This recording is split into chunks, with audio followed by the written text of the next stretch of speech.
normally you'll get lots of respondents for a job, and then they'll narrow it down to what we call the short list. And so your qualifications will get you to the interview, and it's your personality that will get you the job. And so everyone that comes to the interview really is qualified to do the work, but it has to do with the chemistry that you develop once you're there. There's something you said, a way you looked at someone, who knows? But in fact, we're still very fortunate we're on a couple of short lists. One for new housing over at Bates. That occurs actually next Monday at 8 o'clock in the morning, and that involves about 5 hours of interviewing for that work, and so that's pretty grueling.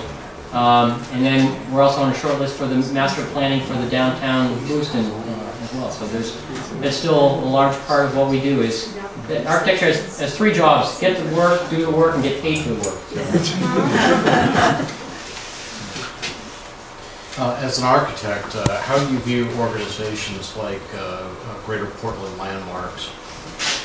I'm not as familiar with Greater Portland Landmarks, only that they, I know that they are stewards of the sort of history. I know that they give tours of the observatory as well as some of the other landmarks in Portland. And beyond that, I guess what role do they play in sort of trying to promote a particular aspect of architecture?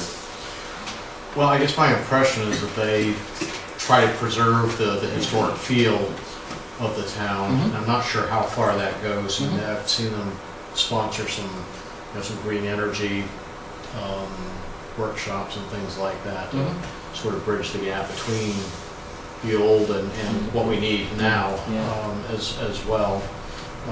I guess overall, my sense is that they're probably more conservative and trying to preserve a certain feel for the town.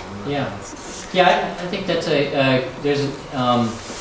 architecture contributes to how we experience place, and place nowadays is as much about almost branding, if you will, as it is about the functional requirements of whatever particular architecture you have. And so the idea that Portland's Old Port has a feel, and you're buying into that concept of how it feels to visit the Old Port when you go there, and people want to replicate that feeling. Sometimes, okay, let's make the Mill District sort of the Old Port district, and so it's that feeling that you get. It's sort of, and so it supersedes the architecture. I think architects have to be very, very careful when they're doing work so that they're responsible and sensitive to that aspect of it, because architecture usually lasts 40, 50 years, it seems nowadays, but it can last a lot longer, and so it has a profound impact in the places that we all live and work and worship, and so I think it's really, really important to be responsible when you're doing things. It doesn't mean you have to do everything conservatively. I'm trying to think of an instance where somebody put something very new. This may not be a fair thing, but Bowdoin College has a beautiful museum by McKim, and White, and so the quadrangle at Bowdoin College is very, very historic, and so they needed to build an accessible entrance to that space, and so they had to do it in such a way as not to ruin the space and preserve a sense of what that quadrangle was all about. And so what they did was I don't know if you've seen it, they dropped a glass box next to the museum that you actually enter the glass box, go down, and then enter into the museum that way. Very, very controversial project, but it's one way that they were able to sort of lightly touch on a space without destroying it. And so I think maybe that's one instance. I don't know if that's entirely sort of appropriate, but it's that sense of that idea. It's quite that same quad you're talking about has another addition to the very conservative and whatever period Pickard Hall, which was the the theater. Right. Now has the Wish theater, Right. which is an addition to it in a completely different style. Right. Very strong contrast Totally different. to it. Glass, stone. Yeah.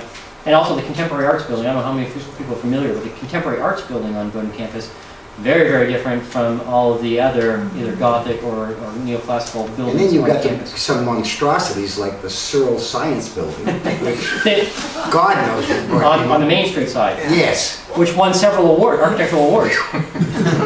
monstrosity. So, interestingly, yeah, that's interesting. We'll talk after about that.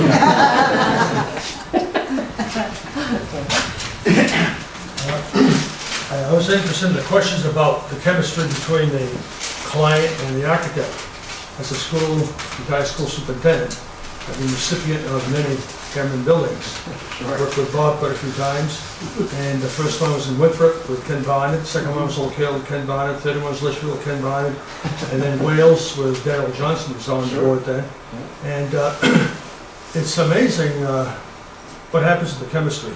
The first thing is you have a building committee, and all it takes is one comment from a neighboring school that's good, and it opens the door. Sure. But if you have one comment from a neighboring school that's not good, you're probably out of business. Right. It just shuts it right there. Yeah. You just can't move ahead any further than that. The last building we did was Fayette School, and we listened to the architects, and you know what the board said? We want none of them. We're going to go with a guy that's never built a school before. And I don't even know who it is now, it's in Portland, but the first school was Fayette Central School. We started right there. Yeah. But there's all sorts of chemistry that goes on, and some is unbelievable. It's just childish. But some of them, with Dal Johnson on the board, it's very professional, very directed, and so forth.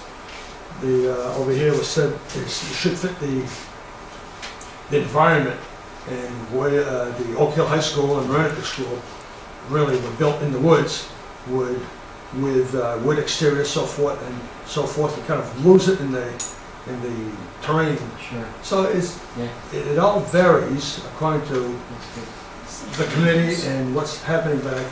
My point is, it hinges on a small point, a small comment from someone turns the board. Sure. And you may not get it. Yeah. I suppose it's like anyone else here going for a job interview. Sometimes it's nothing that you have control over, whether you get the job or not. And other times it is. But you're right.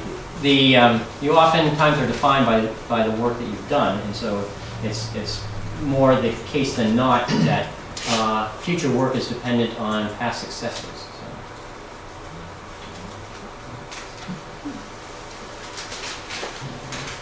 Please join me in thanking Mark for a very